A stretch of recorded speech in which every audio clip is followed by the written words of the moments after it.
Boa noite para todos. Esse nosso evento aqui em Guanambi foi muito carinhosamente programado para que a gente pudesse estar hoje à noite aqui para ter essa conversa. Porque, na verdade, aquilo que a doutrina espírita nos apresenta como sendo seus conceitos, suas informações, diferem muito daquilo que frequentemente nós imaginamos que seja a vida. A leitura que os homens fazem sobre o que seja o existir é muito diferente daquilo que o Espiritismo apresenta para nós como sendo de fato a vida. E hoje a gente vai ter a oportunidade de caminhar um pouco por esses caminhos e ver algumas dessas questões que o Espiritismo nos apresenta de como é que a vida seja, segundo a ótica daquilo que as obras doutrinárias colocam. Uma diferença fundamental que existe, que cria uma divergência muito grande entre o pensamento comum da sociedade e aquilo que o Espiritismo coloca, diz respeito à ideia sobre o que seja de fato a morte e a vida.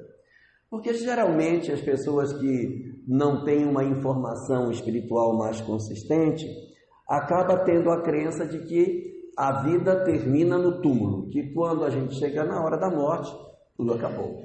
E é exatamente a partir daí que a doutrina espírita vai trazer uma contribuição muito grande de uma série de informações importantíssimas e que são realmente bastante distintas da que a sociedade em geral apresenta. Considera a doutrina espírita que após a morte nós vamos continuar a existir, nós vamos sobreviver a essa morte.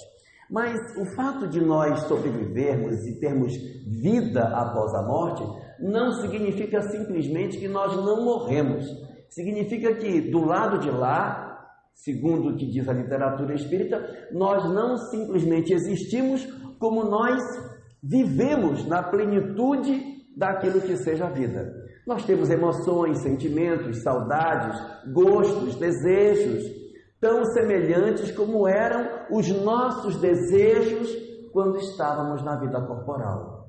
Então, diz-nos assim a doutrina dos Espíritos, que após a morte o nosso eu se preserva, as nossas características de personalidade, elas se mantêm após a morte, de acordo com aquilo que eram os nossos pendores, os nossos gostos, nós, pelo menos por um tanto de tempo, continuaremos da mesma forma.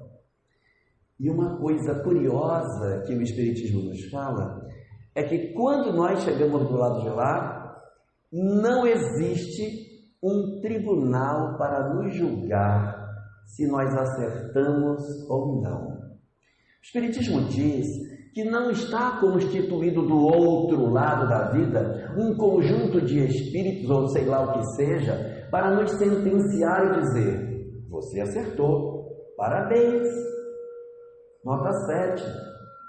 Ou outro, você errou muito, vou lhe dar um 4. Isso não existe em termos espirituais nos conceitos espíritas. Por quê? Porque o tribunal que diz o Espiritismo que existe está, na verdade, dentro da nossa consciência. É dentro de nós, no interior de cada um dos nossos corações, que está a percepção do que a gente faz de certo ou de errado. Quem nos dá a sentença, quem nos absolve e quem nos condena, somos nós mesmos. Nós não conseguimos nos esconder porque nós sabemos exatamente até onde nós erramos e até onde nós acertamos.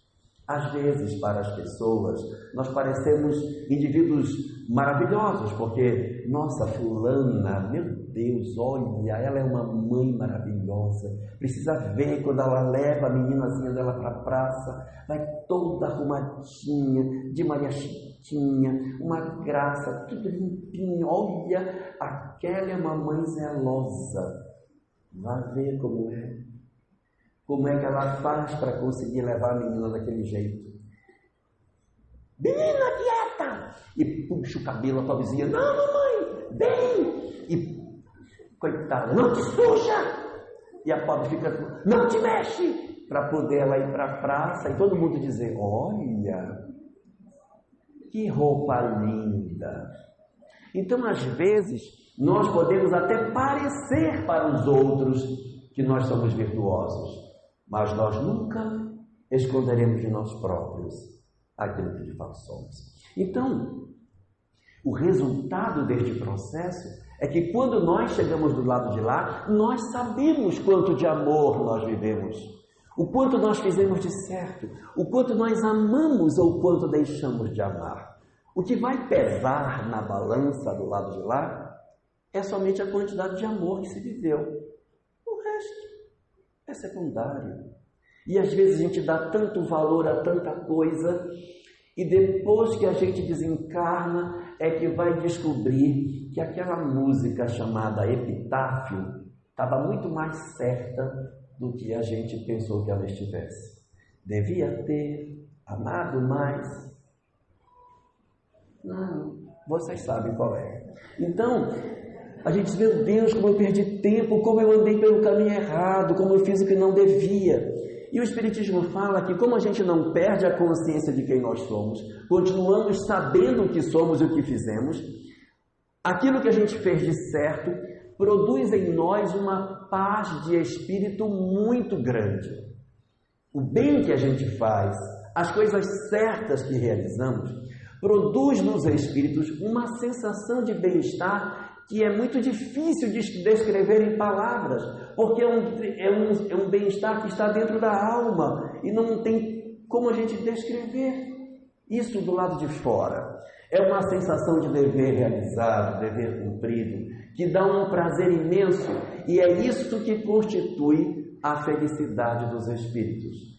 A sensação de que se fez o que se deveria ter feito, de que nós não desperdiçamos as oportunidades de demonstrar amor e de cuidar uns dos outros. Ao mesmo tempo que a gente se agrada, se alegra e se sente feliz com o bem que a gente fez, nós também percebemos que o mal que a gente realizou não nos deixa ser felizes. Todas as oportunidades que a gente deixou escapar, todas as vezes que nós perpetramos um sentimento de vingança, que nós guardamos ódio, mágoa de alguém, que nós planejamos algo de ruim para uma outra pessoa, que nós deixamos de estender socorro para quem precisava, quando a gente poderia ter feito. Todas essas circunstâncias nas quais nós poderíamos efetivamente termos feito bem, não nos era tão difícil fazer, mas nós simplesmente nos negamos a isso realizar, isso produz em nós sofrimento. Então nós ficamos uma espécie de gangorra entre as coisas boas que fizemos e as coisas ruins que nós realizamos. Então, do lado de lá da vida, o nosso grau de felicidade ou de infelicidade, ele será fundamentalmente relacionado com a quantidade de acertos ou de erros que nós tivermos obtido durante a vida física. Quanto mais o espírito tiver vivenciado essas expressões do amor, tanto mais feliz ele será. E quanto mais ele tiver resistido a trilhar pelo caminho do bem, mais amarga será a sua situação do lado de lá. Vejam que eu não estou me referindo à religião. Eu não estou dizendo que a pessoa tem que crer nisso ou naquilo. Eu estou dizendo do bem que se faz. Porque essa é a grande medida, no dizer da doutrina espírita, na questão 982 de O Livro dos Espíritos. Essa é a grande medida para a boa sorte na vida futura. A prática do bem. Nenhuma religião em particular, mas a vivência do amor, essa sim, é a grande medida. O que ocorre com os espíritos quando trazem uma quantidade grande de equívocos e não conseguem avançar, não conseguem executar o que deveriam fazer, o que é a situação mais comum na Terra, porque nós pertencemos a uma casta de espíritos, a uma condição espiritual em que a gente mais erra do que acerta. A gente mais faz bobagem do que faz coisa correta. É da nossa condição espiritual hoje que as coisas sejam assim. E a gente, às vezes, nem se dá conta de que a gente é tão distante do bem.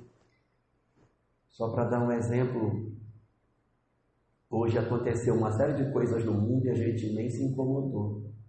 A gente assistiu o jornal, viu uma série de coisas acontecerem e nem... A gente até vibrou com algumas, graças a Deus. Foi pouco.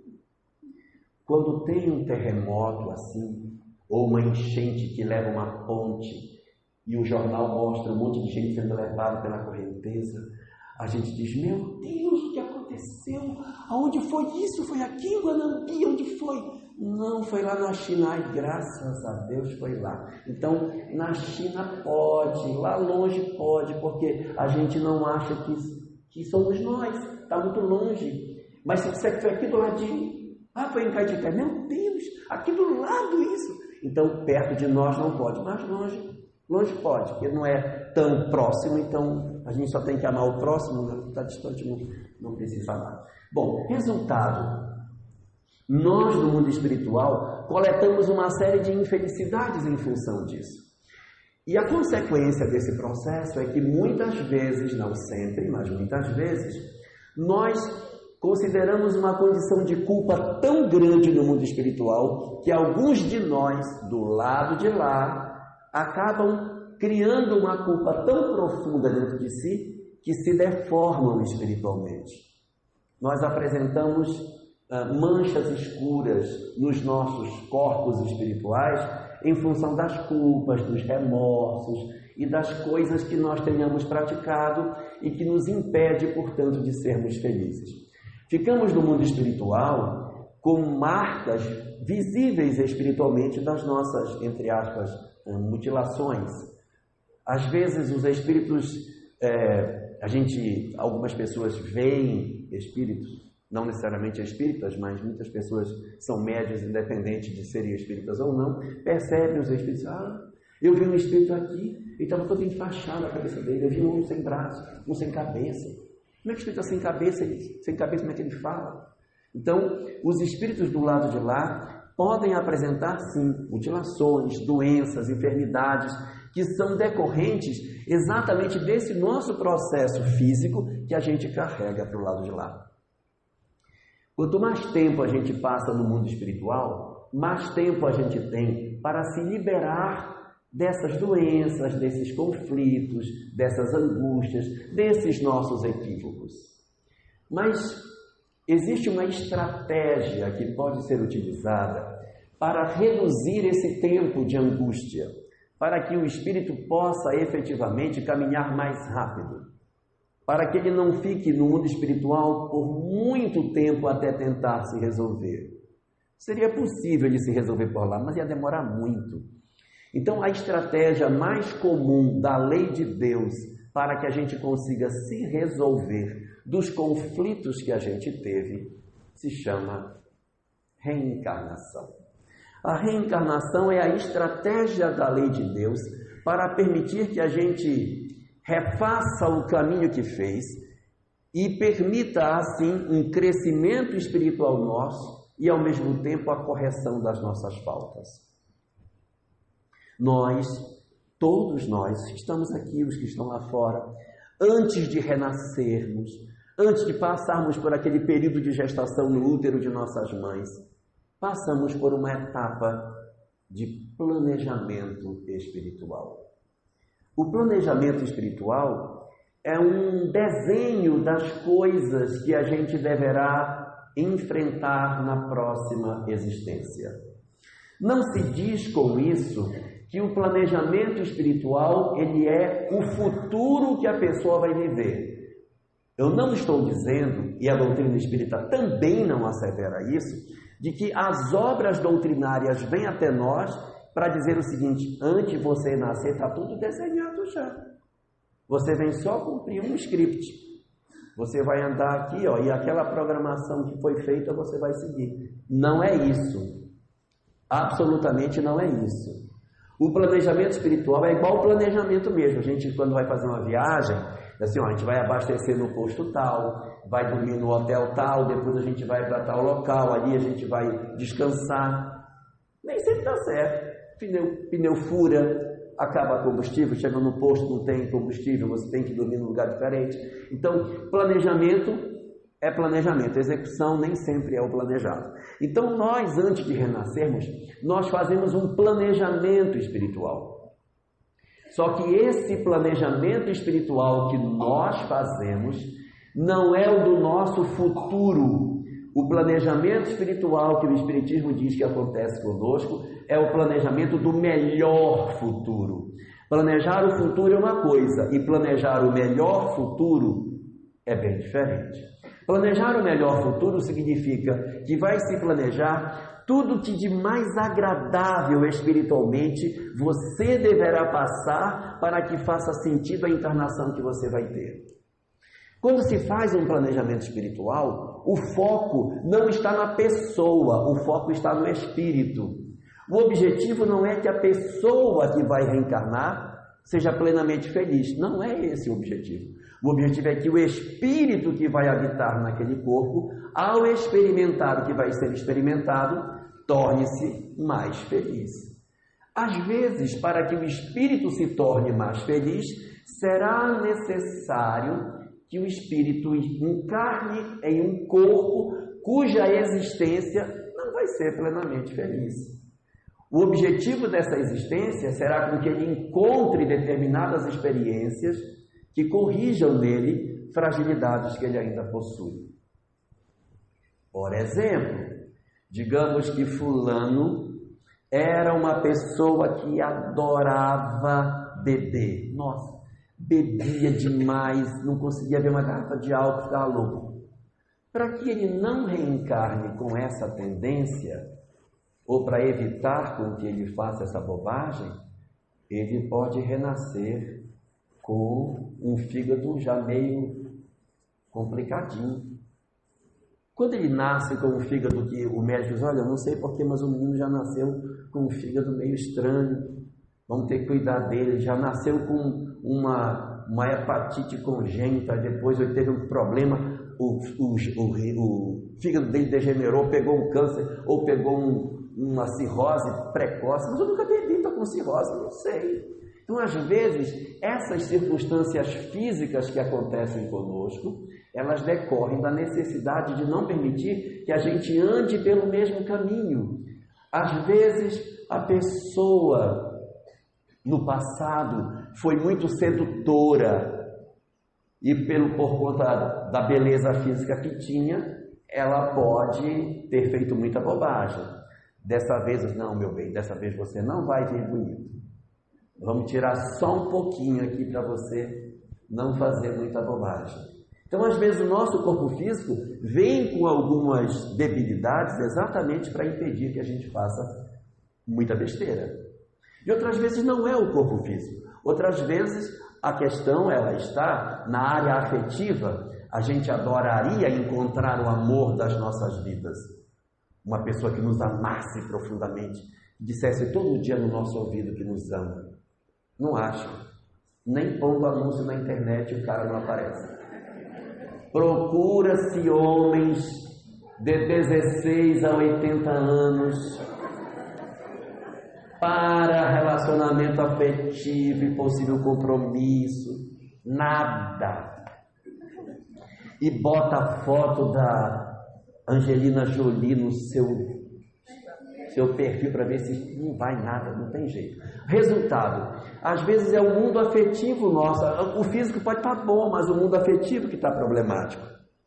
Outras vezes não é o físico, não é o mundo afetivo. Às vezes o problema é a questão da nossa vida social. A gente gostaria muito de ter um emprego que não tem, ganhar o dinheiro que não ganha, ter uma vida que a gente não tem, louco para poder ter uma condição social diferente, mas não tem. Passa um perrengue danado, fica torcendo para chegar ao 13º, para pelo menos uma vez, vamos dizer assim, fiquei no azul, aí, pum, vermelho de novo. Esperar o próximo, 13º, ver se arruma. Então a gente, um sofrimento econômico, faz com o concurso público não passa, meu Deus, o que eu faço? Estudo tanto, chega na hora me dá um branco. Da outra vez, quando eu ia, o pneu furou, cheguei, o portão estava fechado. Cada vez é uma coisa diferente, a gente não consegue. E tem vezes que não é nem o físico, nem nada disso, não é a parte afetiva, não é a parte social. Às vezes o problema é a família. A gente nasceu numa família complicada. A gente queria muito que fosse melhor, mas é muito difícil. A gente não se dá bem com o irmão, não se dá bem com o pai, tem raiva do irmão, não se dá bem... Não vou nem falar de sogra, né? Mas não se dá bem com outras pessoas da família, né? Então, vocês entenderam? Então, assim, a gente tem dificuldades, às vezes, de relacionamento e diz, meu Deus, o que está acontecendo? Então, tem circunstâncias em que o planejamento ele é feito não é para que a gente seja feliz. O planejamento é para que o espírito se liberte das suas mazelas. E às vezes, para que ele se liberte de suas mazelas, nós, enquanto espíritos encarnados, iremos atravessar algumas dificuldades que são naturais do processo de correção da nossa personalidade. Então, como ele procura fazer um processo de correção, o que acontece? Se a pessoa é muito orgulhosa, a tendência é um planejamento que corrija o orgulho. Aí dói que só, porque a gente não quer aquilo. O planejamento ele visa exatamente desentortar o que está torto. E para desentortar o que está torto, você geralmente entorta para o outro lado, que é para poder, quando soltar, ficar reto, né? Então o planejamento é desse jeito. Quando a gente tem muito interesse numa determinada coisa e isso não é bom, aí então a gente acaba tendo um comportamento no lado inverso para que a gente corrija as nossas imperfeições. Resultado, esse planejamento que a gente está falando, ele vai acontecer nas nossas vidas com esse objetivo de corrigir as nossas personalidades, de nos dar as oportunidades de sermos felizes, pelas chances que ele vai nos oferecer de nós entrarmos em contato com questões que a gente precisa resolver. No nosso planejamento, existem 3 áreas básicas. Uma é o que a gente vai aprender de novo, que a gente não conhece, aprender de novidade, que são as nossas provas, que a gente vai descobrir, vai crescer, vai aprender. Outro são os reencontros nossos com aquilo que a gente já fez de errado na outra, para ver se a gente corrige, que são as expiações. É você encontrar com experiência que você já errou da outra vez, já fez bobagem da outra vez, então agora você está retornando para essa experiência para ver se acerta. Igual a gente faz quando está na escola. Vai lá, meu filho. Recite a poesia, errou, não, vai lá de novo, recite de novo, não, de novo, vai lá. Então você vai repetir a falta até aprender. Então, se o meu problema é porque eu não consigo aturar uma pessoa que fala de mim sem ser verdade, nós vamos ter que trabalhar isso até acalmar. Enquanto a gente tiver essa sanha de vingança, guardar ódio das pessoas, nós estamos fazendo uma repetição que vai retornar muitas vezes, tantas quantas se fizerem necessárias. E nessa dinâmica, além da prova, que é o aprendizado de coisas novas, e além da expiação, que é a repetição do que fizemos de errado, nós também trazemos uma parte do nosso planejamento, que é missão. Missão é mostrar para os outros aquilo que a gente já aprendeu para servir de exemplo. Aí dizemos, mas eu não tenho. Quem sou eu? Nós temos uma série de virtudes. Quem é pai e mãe já sabe missão que tem. Porque você, meu filho, levanta, vai estudar, meu menino, lê, menino vai dormir, come, não come só isso, para de comer essa bobagem, come uma verdura, menino. Isso é um processo que você está mostrando o exemplo de como tem que ser feito. Às vezes, quando a gente foi criança, também não gostava de ir para a aula, não gostava de comer verdura, não gostava de lavar a louça depois do almoço. Mas depois que a gente casa e tem filho, a gente tem que dizer, vai lavar a sua vez hoje. Agora a sua irmã, lave. Agora é seu irmão, lave. Vai lavar a louça, não sei o quê. Quando a gente faz isso, parece até que a gente, quando era criança, era um anjo. Até nem éramos. Mas aprendemos que as coisas não podem ser assim e hoje servimos de exemplo para os outros. Então a gente também tem missões. Nosso planejamento, ele é trino, ele tem uma parte que é prova daquilo que a gente aprende, a expiação, que é o reencontro, aquilo que a gente nem quer encontrar, e a missão, que é aquilo que a gente faz de bom grado, faz com prazer. Vejam quando a mãe pega a criança no colo de madrugada para amamentar. Ela faz aquilo com um prazer tão grande. Ela pega a criança, meu filho, venha cá, deixa eu dar de mamar para você. O pai, olha, meu filho está chorando. Mas a mãe vem, acolhe, coloca no colo. Ela não faz assim, ai meu Deus, do melhor do meu sono. Por quê? Porque ela tem prazer de fazer. A missão, ela tem como característica as coisas que a gente faz e sente um prazer enorme de fazer pelos outros. Muito bem. Nessa dinâmica de como é que o planejamento vai acontecendo, existem algumas personagens que são muito importantes na construção desse planejamento. São os espíritos benfeitores, que nos conhecem há muito tempo e que participam conosco das nossas vidas e que colaboram no processo de organização das nossas próximas existências. Esses espíritos, eles têm assim como responsabilidade, como preocupação, nos ajudar a desenhar isso, porque o desenho da encarnação, daquilo que vai acontecer conosco, depende muito na decisão do que vai acontecer, do grau de evolução de quem está reencarnando. Se quem está reencarnando é um espírito muito primitivo, os espíritos, não, meu filho, você não deixa a gente decidir para você. Você não tem condição de decidir, não sabe? Deixa eu resolver para você. E vai e resolve. Então, os mentores acabam tutelando essas entidades e decidem por eles. Se o espírito já tem mais evolução e usou bem esse conhecimento dele, ele já colabora, dando opinião, mas eu não queria assim não, olha, eu queria ser assim. Aí, às vezes, alguma coisa dá para aproveitar.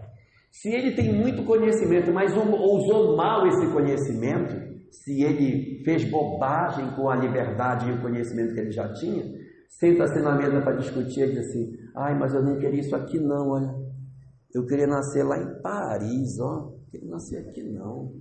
Aí, você quer ir para onde? Aí, eu queria muito ir para Paris. É exatamente para onde você não vai. Porque como é um espírito comprometido, a vontade dele é o que não é ouvido. Porque se ele tem dificuldade de conduta, se eu for ouvir o que ele quer, ele vai pisar numa trilha viciada. Então, o que ele deseja é o que não deve ser dado.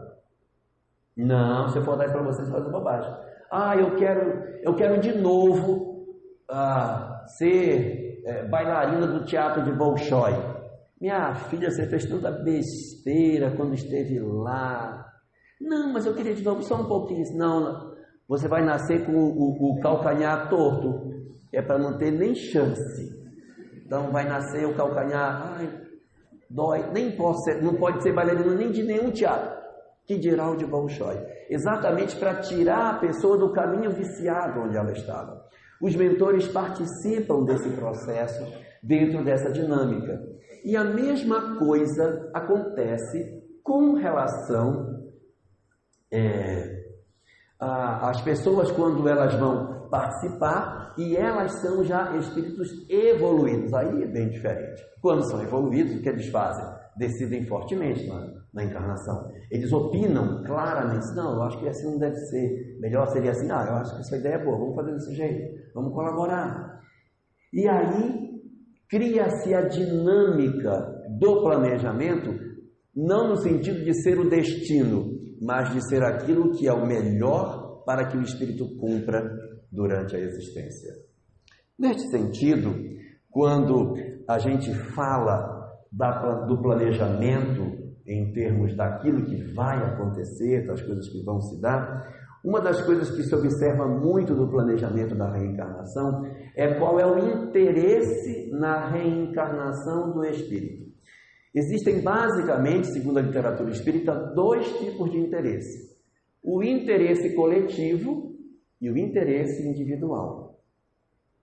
Existem espíritos que encarnam e que eles, ao exercerem as suas atividades na Terra, terão uma forte influência social, terão uma forte influência em outras pessoas, terão uma forte influência coletiva.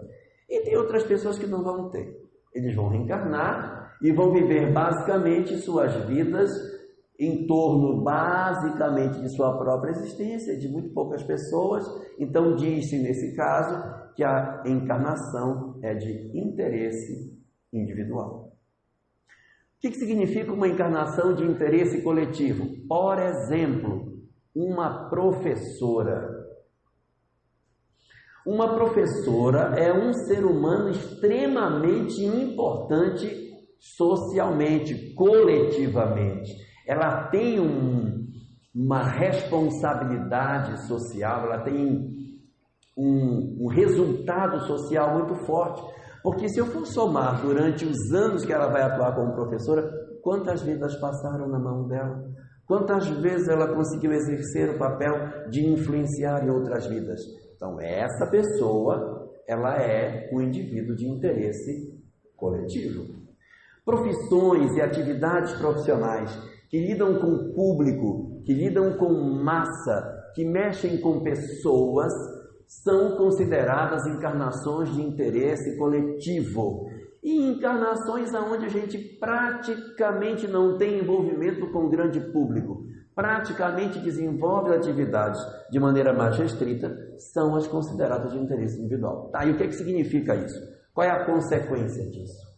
É o olhar de misericórdia que as encarnações de interesse coletivo recebem quando comparadas com as encarnações de interesses individuais. Na hora que a gente vai fazer o planejamento das nossas vidas antes de renascer, 3 pontos fundamentais são puxados para a gente trabalhar. 3. Provas, pessoas e corpo. Provas, pessoas e corpo. Primeira coisa que se define: quais provas fulaninho irá passar? As provas, as experiências, aquilo que vai acontecer na minha vida, é fundamentalmente o que eu preciso para me libertar. A primeira coisa que se define para o espírito reencarnar é quais são as provas que ele precisa enfrentar. Então, muito bem, fulano teve uma existência de um determinado jeito, como é que a gente pode fazer para tentar corrigi-lo disso? Vamos pensar. Então, as provas, elas são colocadas exatamente para que isso seja consertado, para que a gente arrume esse processo. Então, são feitas as provas. De que tipo? As provas de aprendizado novo, que são as provas propriamente dito. As provas do tipo expiação, em que ele vai lidar com as experiências do passado. As provas do tipo missão. É isso que a gente vai definir. Olha, essa pessoa, ela vai precisar passar por essas experiências. Isso aqui vai ser muito bom para ela. Então, define-se as principais coisas. Não se define detalhe. No dia 31 de agosto de 2018, você vai vestir uma meia preta. Não existe isso. Isso não é relevante, isso não interessa. O que interessa é aquilo que pode caber numa biografia de 5 linhas. Fulano de tal, nascido em tal local, executou tal tarefa. Qual foi o contributo que a gente deixou? Então, essas provas, elas são definidas desse jeito. E nelas são colocadas as provas relacionadas aos aspectos sociais. O que a gente vai fazer socialmente? O que a gente vai realizar? Qual é a profissão que você vai ter? Qual é a tarefa que você vai desempenhar? Então, essas experiências que a gente vai lidar, as coisas que a gente vai viver, elas são todas definidas logo de começo. São essas as primeiras coisas que a gente define. Depois que a gente define as provas, vem a segunda parte. Quais são as pessoas que estarão nesse plano? Aí é que começa a complicar. Porque eu não quero assustar ninguém, mas o pessoal que a gente tem para conviver é esse que está aí, tá? Quer dizer assim, eu queria tanto uma nova encarnação para nascer longe, não queria conhecer ninguém. Não vai. A gente tem uma tendência muito grande de nascer perto desse pessoal que já está. Vai variar um pouquinho, também não dá para ser igual, mas não vai ser muito diferente disso. Em resumo, a nossa família é essa que está aí. É isso aí. O material que a gente tem para trabalhar é esse aí mesmo. Não vai ser igual, mas que uma boa parte dessa galera que está hoje vai estar amanhã, isso é fato. É muito comum a repetição de laços de proximidade numa outra existência. Eu não estou dizendo que necessariamente vai ser a mesma família. Pode ser que ingresse outras pessoas. Por exemplo, aquela antipática que trabalha comigo pode... A antipática pode vir fazer parte. O vizinho que gosta de colocar um sertanejo universitário no domingo, depois do almoço, né? Então, talvez algumas pessoas que hoje não fazem parte da família podem vir a integrar, mas a base que constitui a nossa vida familiar, ela está posta. Nós não vamos ter muita variação disso. Por quê? Por uma razão. O que traz as pessoas para próximo de nós são os vínculos espirituais que nós temos. Quando nós amamos alguém, nós criamos um ímã que nos vincula a esses indivíduos. O amor é um laço que vincula as almas. Quando alguém desencarna e a gente perde um ente querido, um marido, um filho, uma esposa, um amigo que a gente gosta muito, uma pessoa que é do nosso bem-querer, a morte não vai poder cortar o fio que vincula as nossas almas, porque nada é mais poderoso do que o amor. Então, os espíritos que se amam, eles continuam vinculados, porque o amor vincula os espíritos. Daí o que vai acontecer? Quando você for fazer um planejamento de uma próxima existência, a tendência é que esses companheiros que já conviveram com você em outras épocas e que a gente ama, estejam com você. Às vezes até eles nem encarnam, mas ficam do lado de lá, na condição de mentor, ajudando, tentando, mas é muito comum que esses que a gente tanto ama reencarnem perto de nós. E a gente sente um prazer enorme na convivência com eles, porque a gente, quando olha, até se emociona. Quando é um filho, por exemplo, você se debruça no berço e falta chorar, só de ver o menino dormindo. Nossa, o que é que tem? Não sei, me dá uma emoção de ver esse menino.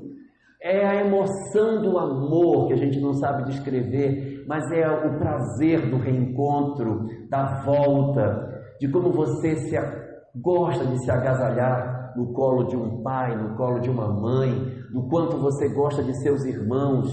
Então, essa vinculação, ela não vai se perder. As famílias, elas têm uma grande tendência de se reencontrar no tempo.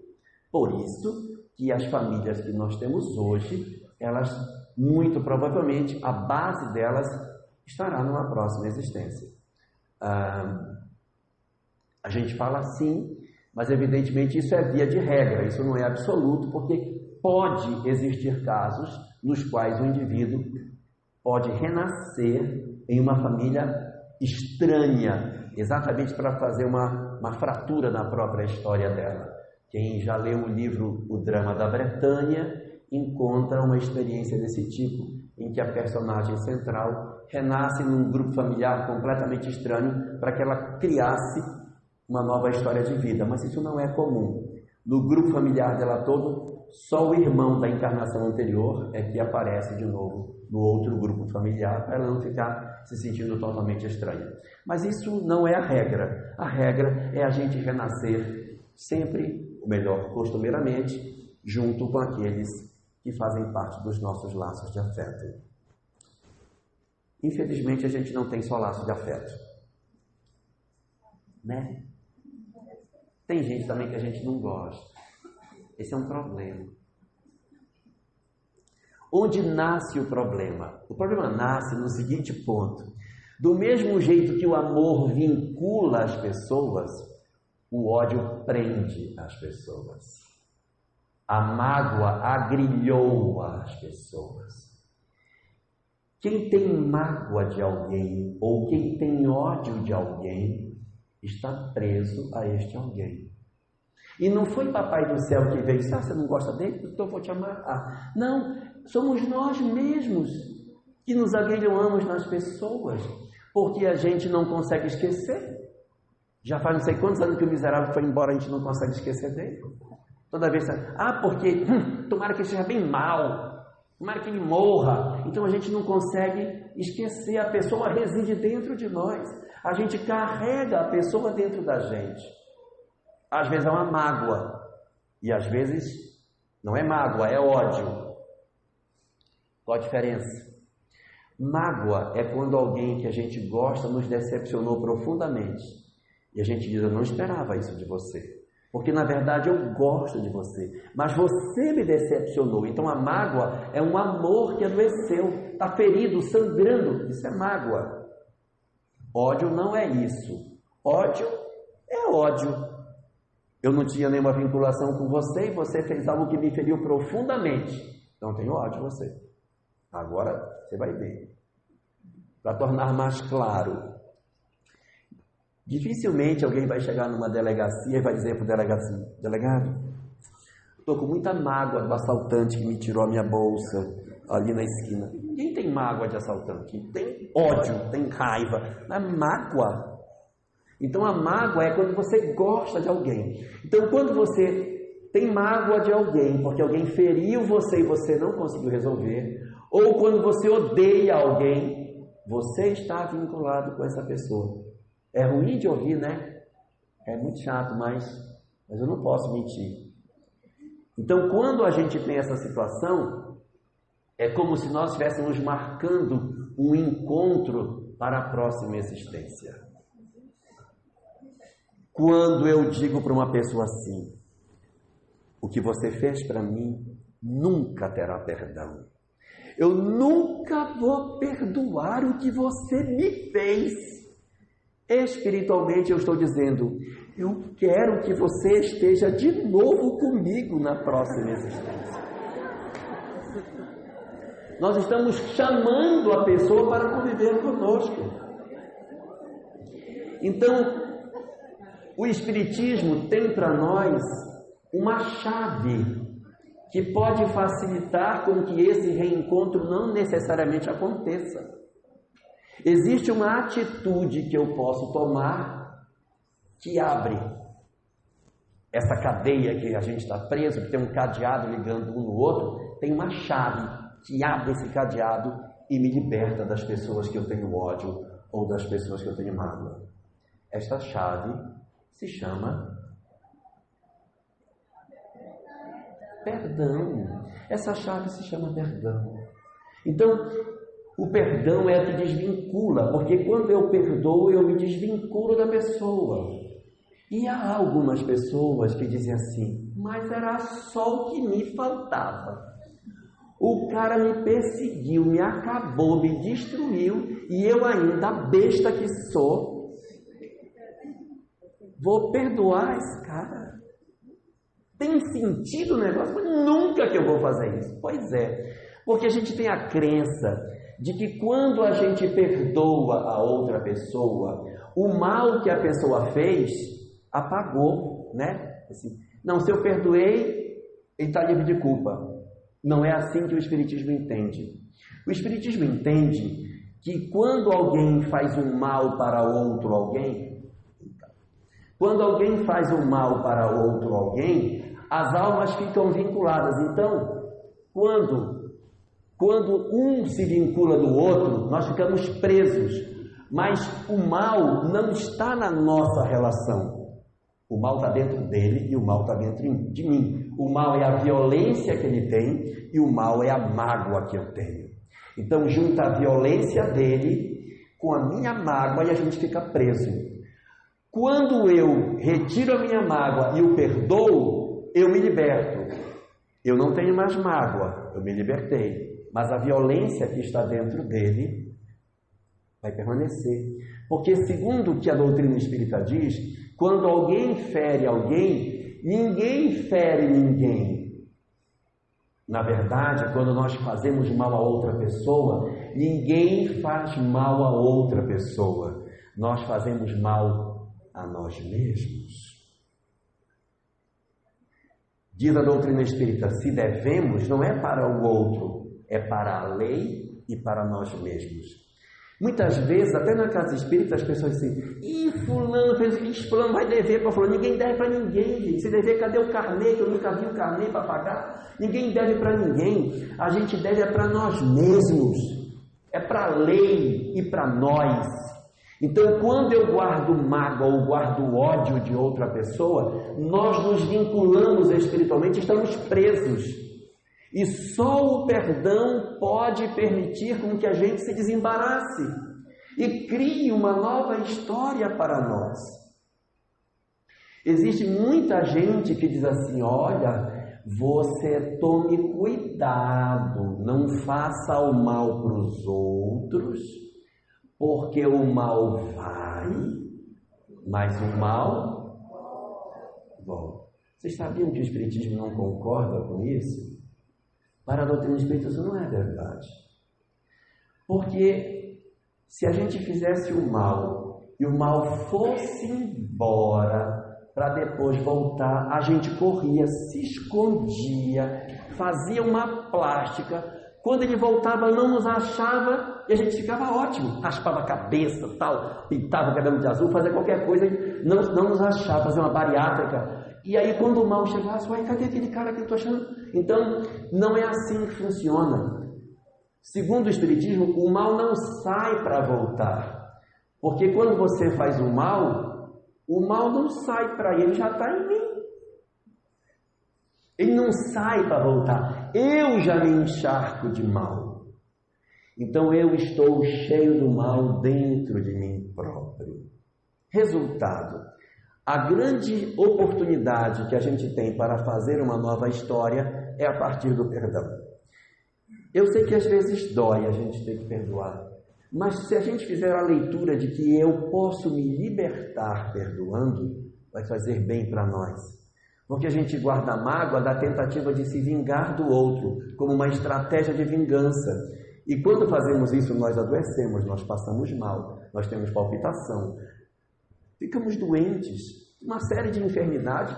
E o que é pior, depois de toda essa questão física que a gente tanto ouve falar da psicologia e da própria autoajuda, o Espiritismo ainda vem dizer, o pior é a próxima, papai, não é nem isso aqui, se acabasse nessa estava bom. O pior é que na outra ainda vai encontrar de novo o cidadão. Então, se você não quer encontrar, solte o cara, deixa aí. Mas ele fez muito mal, solta, para que você possa fazer um novo caminho. Porque se você não perdoar, você não avança, você fica preso com essa pessoa. Então a estratégia que o Espiritismo propõe para nós é que a gente se liberte a partir do perdão.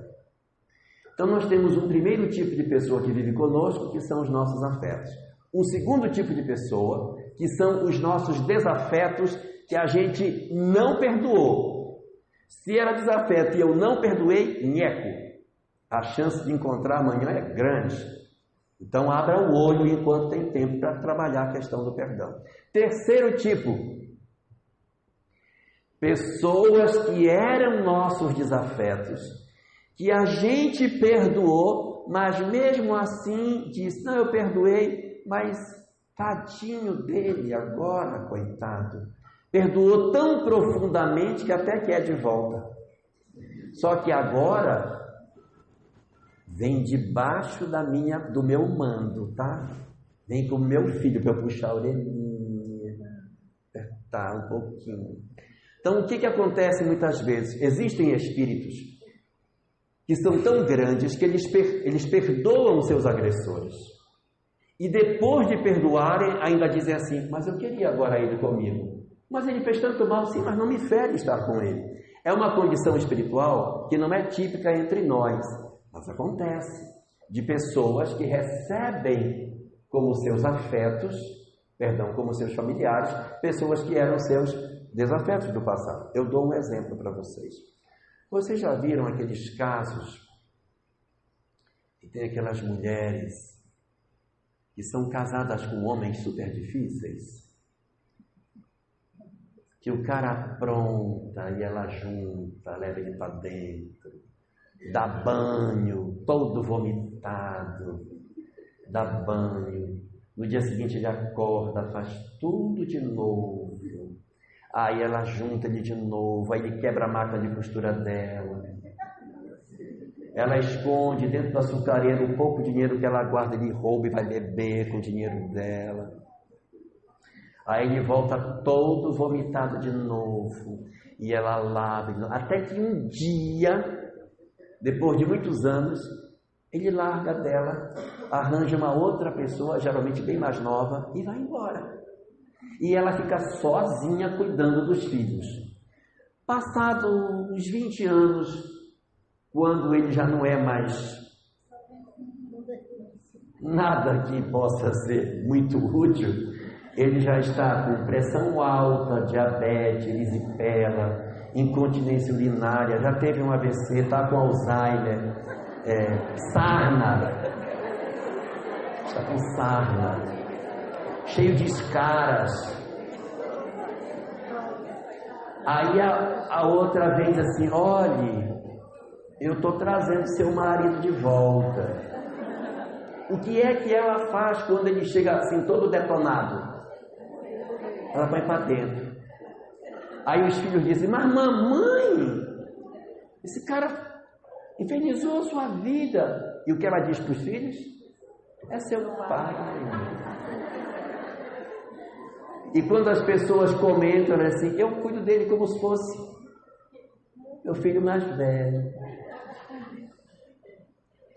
Isso é uma característica típica de almas que sofreram, perdoaram e apostaram na possibilidade de resgatar esses indivíduos. E aqui cabe uma coisa muito interessante. Existe uma parte da análise do comportamento dos seres humanos que está contida no livro Evangelho segundo o Espiritismo, num capítulo que fala sobre os benefícios pagos com a ingratidão. Lá diz o seguinte, que quando você deixa de fazer o bem porque a pessoa foi ingrata com você, significa que você, na verdade, não só desistiu dela, como desistiu de si mesmo. Porque você desistiu de si quando desistiu do outro. E quando você desiste do outro porque o outro é torto, o que é torto, quando desencarna, diz assim, eu dei errado, mas também até meu pai me abandonou, até minha mãe não me quis, por isso que eu sou torto. E aí ele se esconde por trás desse raciocínio e tem dificuldade para mudar, e diz assim, é por isso que eu sou torto.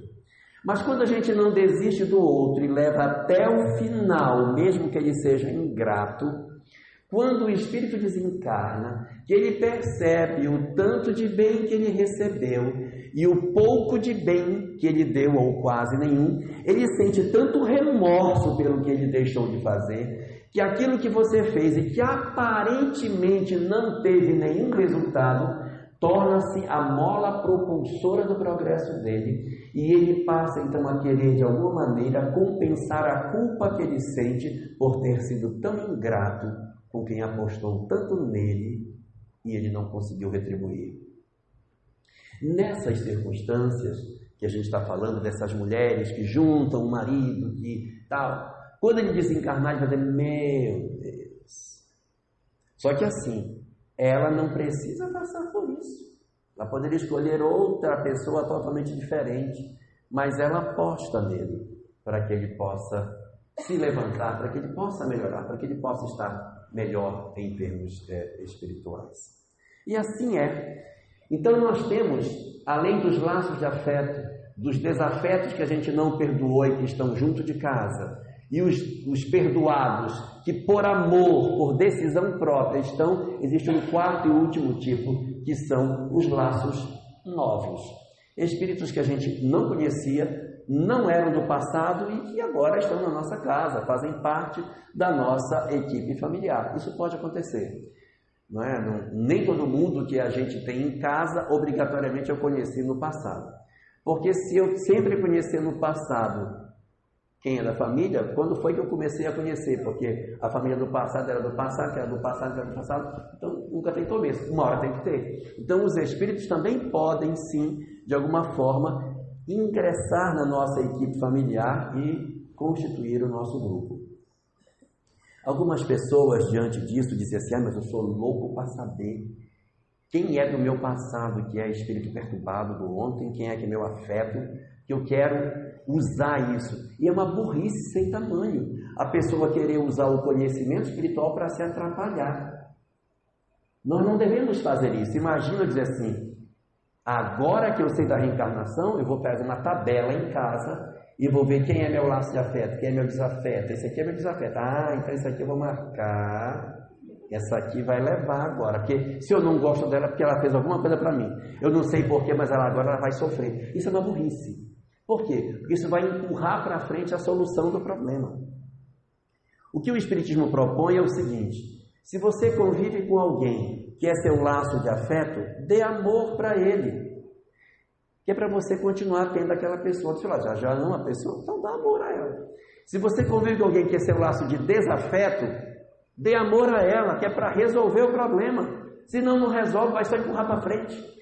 E se é uma pessoa nova que você nunca conviveu e é um espírito que chegou agora na sua família, que você não conhecia de outras existências, se eu der desamor, ele vai virar um laço de desafeto, vai ficar enrolado na minha vida, vai aparecer amanhã, vai complicar. Melhor eu amar agora, que é para já fazer do começo certo.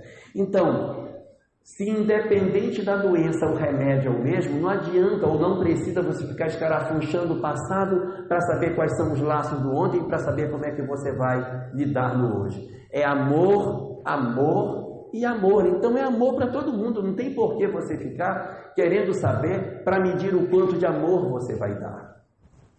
Até porque nessa dinâmica da encarnação existe uma coisa extraordinária que é o esquecimento do passado. O esquecimento do passado é uma bênção para nós, porque é a chance da gente virar a página.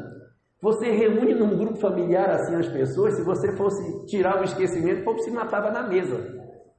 Então tem que ter o esquecimento, porque senão na hora que ele sentar para tomar café da manhã, mamãe me passe o pão. Ô minha filha, sabe o que eu estava lembrando agora? Daquele dia, lá atrás, no século XVIII. Você roubou minha herança, me jogou no poço, tocou fogo. Estava lembrando disso. E você agora quer que eu passe o pão para você. Estava lembrando disso. Então, a gente não conseguiria caminhar se nós soubéssemos tudo de nós. Ia pegar um emprego. Hoje não é o próximo candidato aí. Você não era um ladrão? O que você está fazendo aqui? Você está louco? Então, nós precisamos desse semi-esquecimento para que a gente possa caminhar. O esquecimento ele não é total. A gente esquece muitas coisas, mas outras a gente não esquece. Os sentimentos que a gente tem, as nossas tendências, os nossos gostos. Isso tudo a gente não esquece. Isso está em nós. Faz parte da nossa intimidade. Então, depois que a gente escolhe as nossas provas e escolhe as pessoas, nós vamos para a última parte do nosso planejamento, que é a escolha do corpo físico. A escolha do corpo físico, ela é uma escolha baseada fundamentalmente nas condições de nós termos provas que vão precisar de um corpo ou de outro. Se eu, de repente, vou ser professora, e eu era uma pessoa que na encarnação passada era muito fuxiqueira, nossa, mas eu contava a história de todo mundo, não podia ver nada. Final de tarde eu puxava aquela cadeira para a porta e ficava dando conta da vida de todo mundo. Olha a fulana lá, mesmo vestido de ontem, saí mesma roupa. E a outra trocou de marido, já é a terceira vez esse ano. Aquele sapato dela ali, aquilo ela já emendou não sei quantas vezes. Aí fica dando conta da vida de todo mundo, mas não toma conta da sua. Mas a língua é desse tamanho. Quando chega no mundo espiritual, que vê o que fez, aí, meu Deus, o que eu fiz com a minha boca, o que eu fiz, aí tem uma tendência de, no mundo espiritual, aparecer com uma mancha na área da garganta. Já vai renascer com um problema na fala. Vai nascer com um problema de fala. Por quê? Quando for renascer, não vai conseguir. Só que vai depender muito se a encarnação é de interesse individual ou se ela é de interesse coletivo. O que acontece conosco? Segundo o que a literatura espírita coloca, existem 3 genéticas que atuam no nosso corpo físico. 3, não é só uma, são 3. A primeira delas é a genética orgânica, material, a genética que diz respeito a meu pai e minha mãe. Eu sou o resultado da soma genética de meu pai e de minha mãe. O genoma de minha mãe e o genoma de meu pai se fundiram e formaram a base do genoma que eu tenho. Então eu sou, de alguma forma, parecido fisicamente com meu pai, sou parecido fisicamente com minha mãe, porque trago em mim o genoma dos dois mesclados no meu corpo físico. Só que a própria biologia fala que nós não somos a soma simples do material genético de nossos pais, porque tem uma parte do nosso genoma que a ciência não dá uma explicação clara de por que ele acontece, mas ela chama de mutação. São pequeninas alterações que acontecem no genoma de tal sorte que o meu código genético não é exatamente a soma de minha mãe e a soma de meu pai. Porque se fosse assim, todos os irmãos seriam exatamente idênticos.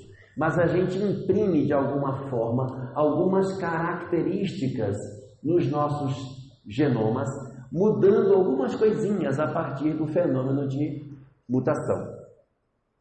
Existe, é verdade, o crossover, que é a combinação de genomas para que os irmãos não sejam absolutamente idênticos, mas eu falo de nós sermos a soma mesmo. Deu pegar e dizer, aqui teve uma mistura desse cromossomo com esse gene misturou aqui, por isso que é assim. Tem coisas que não dá para explicar só pela genética. A gente renasce e durante o processo de formação do bebê, durante o período que vai da concepção até o parto, o espírito ele vai se assenhorando do corpo e ele vai imprimindo as suas características nesse corpo físico.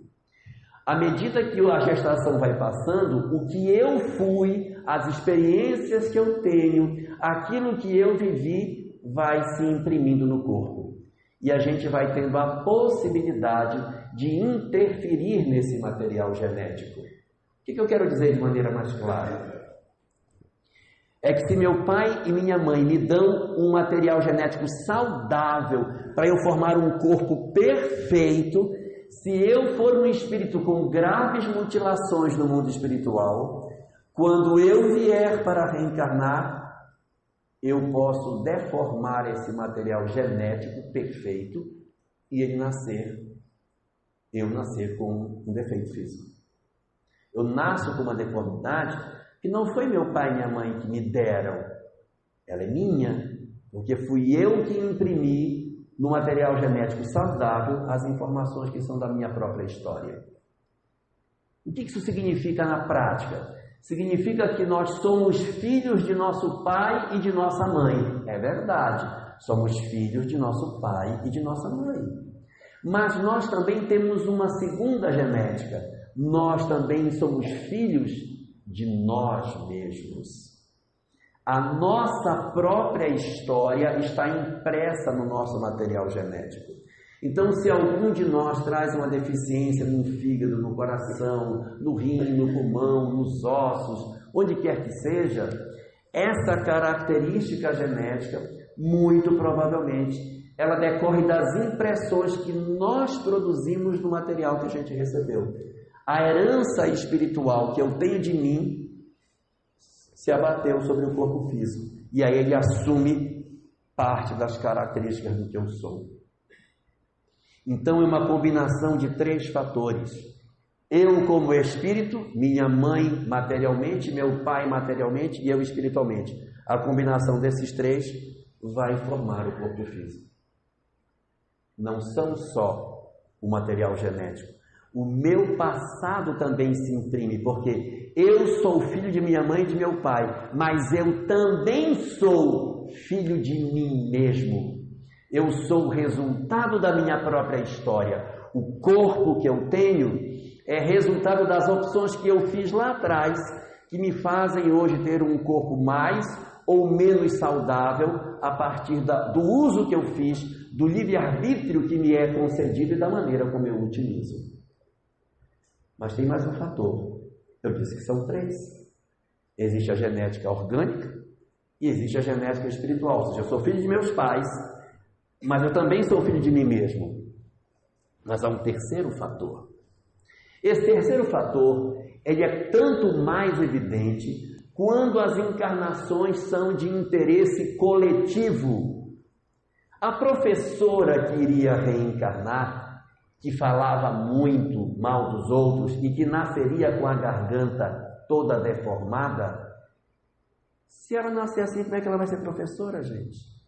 Aí vamos ter que decidir, ou ela é professora e a garganta não é ruim, ou ela fica com a garganta ruim e não vai ser professora. As duas coisas não dá. Porque com a garganta do jeito que está previsto de acontecer, ela não vai poder renascer. Ou uma coisa ou a outra. Então é aí que entra a terceira componente. Porque eu sou filho de meus pais, eu sou filho do meu passado, mas eu também sou filho de Deus. É quando entra a misericórdia, o beijo misericordioso de Deus sobre os nossos corpos. Que diz assim: professora, a senhora, para renascer, vai nascer com uma garganta péssima. Vai ser só professora de Libra, e vai ser só o que dá para ser. Não, mas eu queria ser professora de ciências, quero ser professora de história, quero contar história para os meninos.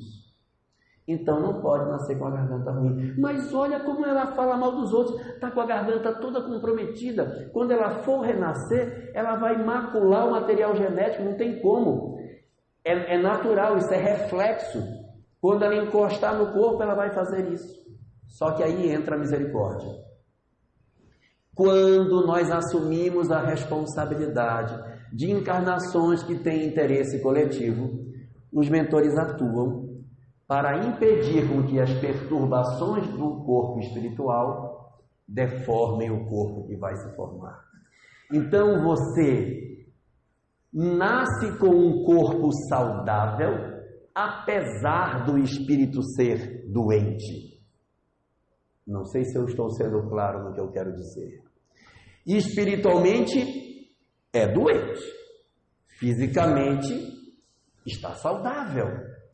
Por que não deixou com que a doença alcançasse o corpo? Porque a encarnação era de interesse coletivo. Eu preciso dela saudável. Se ela vier com todas as mazelas que a lei de justiça sozinha lhe daria, ela não poderia ser. Então é justiça e misericórdia.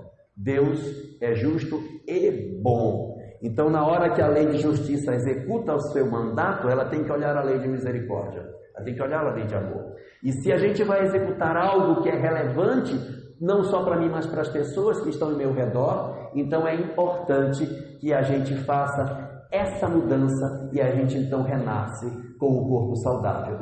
A literatura espírita chama isso de predisposições mórbidas. A pessoa nasceu saudável, mas o corpo está beleza, só que o espírito é doente.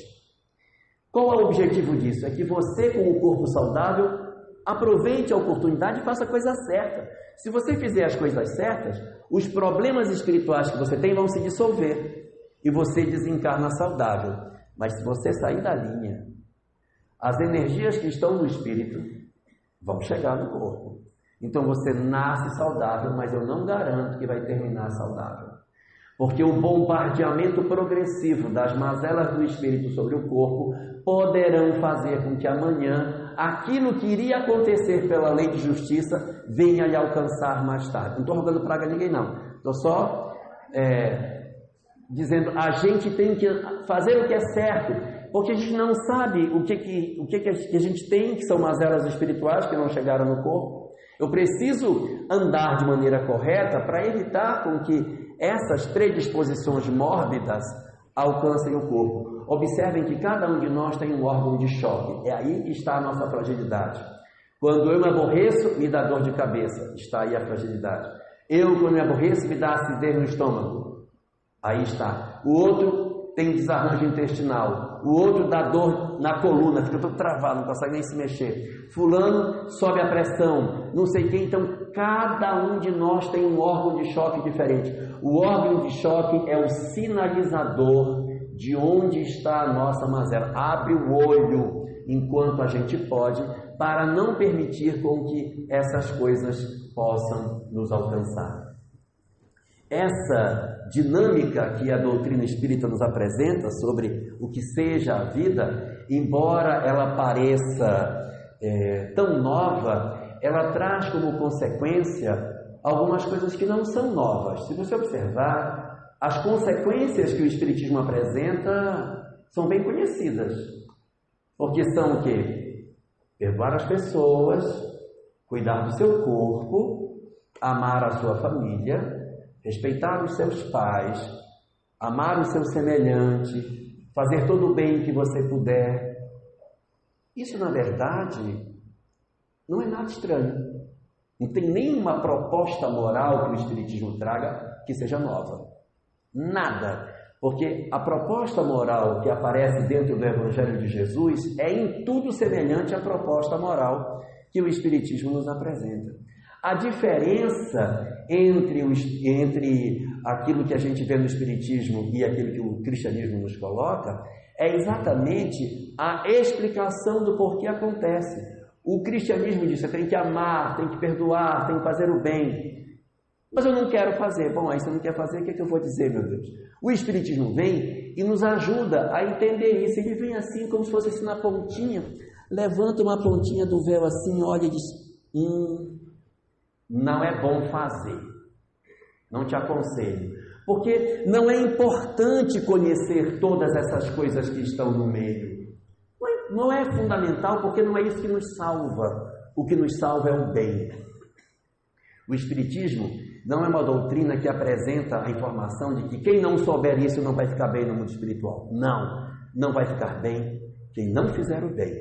E onde está o bem? Leia o Evangelho do Cristo. Ali está a referência do que a gente tem para fazer. O que o Espiritismo faz é vir até nós e dar uma levantada para a gente enxergar o que se esconde. Porque assim, mas eu não quero perdoar. Não quer perdoar? Não quero. Rapaz, eu acho que não vai ser bom. Por quê? Porque eu tenho algumas leituras que são diferentes pela percepção espiritual que o Espiritismo me faculta. Não que o que estamos dizendo aqui esta noite é para que a gente se convença dessas coisas e passe a ter isso como verdade absoluta, mas que a gente se comprometa numa mudança de vida. Isso é o importante, que a gente busque viver aquilo que a proposta do Cristo apresentava para nós. Mas quem quiser teimar, mas teimar mesmo, desistir de fazer o que é certo para fazer o que é errado, então para esses o melhor resultado é a gente tirar o véu por completo, mostrar o que tem e dizer: tá, isso aqui é fazer, faça. Mas o que a doutrina espírita tem para te mostrar é o que está colocado aí. Cada um de nós toma a decisão que quiser da sua vida. Mas uma vez que a gente entende aquilo que estava escondido e que agora é revelado, nós já não temos mais a mesma capacidade de errar e de fazer as bobagens que a gente fazia. Por isso, eu desejo a todos nós que a gente aproveite o conhecimento dessa noite e faça desse momento um momento singular na nossa história e crie a partir de hoje um novo aproveitamento com o tempo que Deus nos concede na Terra. Muito obrigado, gente. Boa noite a todos.